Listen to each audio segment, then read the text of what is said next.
வணக்கம் உறவுகளே. தீபாவளிக்கு போட்ட வீடியோ அதுக்கப்புறம் வீடியோவே போட முடியலை. வெளியில் மழை வேறு, கொஞ்சம் வேலையே இருந்துச்சுன்னு போட முடியாமல் விட்டாச்சு. இப்போ இன்றைக்கி தான் வீடியோ எடுத்திருக்கேன். இதுவுமே சண்டே எடுத்த வீடியோ தான். இது தான் இன்றைக்கி நான் அப்லோட் பண்ணுறேன்.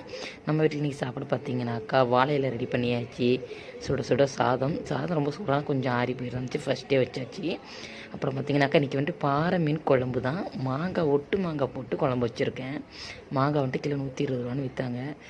மாங்காய் பக்கம் ஆசையாக இருந்துச்சு. அந்த மீன் குழம்பு வைக்கிறது மாங்காய் இல்லாமல் அப்படின்ட்டு ஒரே ஒரு மாங்காய் தாங்க வாங்கினேன். ஒரு மாங்காய் அதோட சின்ன பீஸ் வாங்கினேன். அதுவே வந்துட்டு 1/2 கிலோவுக்கு மேலே வந்துச்சு. 600 கிராமுக்கு மேலே. அதுவே 60 ரூபா கொடுத்து வாங்கிட்டு வந்தேன். இது தேவையான்னு கேட்கலாம் நீங்கள், இருந்தாலும் ஆசை சரின்னு போட்டு அதில் மீன் குழம்பு சேர்த்து வச்சாச்சு. அப்புறம் பார்த்தீங்கன்னாக்கா தக்காளி ரசம், புளி சேர்க்காமல் தக்காளி ரசம். எப்பவும் புளி ரசம் வைக்கிற மாதிரி வச்சாச்சு. அதில் என்ன புளி சேர்க்காமல் தக்காளி மட்டும் சேர்த்துருக்குறோம். சரிங்களா. அப்புறம் பார்த்திங்கனாக்கா மீன் வறுவல் தான், பாறை மீன். இது வந்து மசாலா போட்டு தடவி வச்சுட்டேன். அடுத்து இங்கே பார்த்திங்கனாக்கா மஞ்சத்தூள் உப்புத்தூள் மட்டும் போட்டு பையனுக்காக கொடுக்குறது வந்து காரம் இல்லாமல் செஞ்சு வச்சுருக்கிறேன். அடுத்து வந்து மிளகாத்தூள் மீன் மசாலாலாம் போட்டு தனியாக பொரிச்சிட்ருக்கேன். அது வந்து நம்மளுக்கு சாப்பிட்றதுக்கு.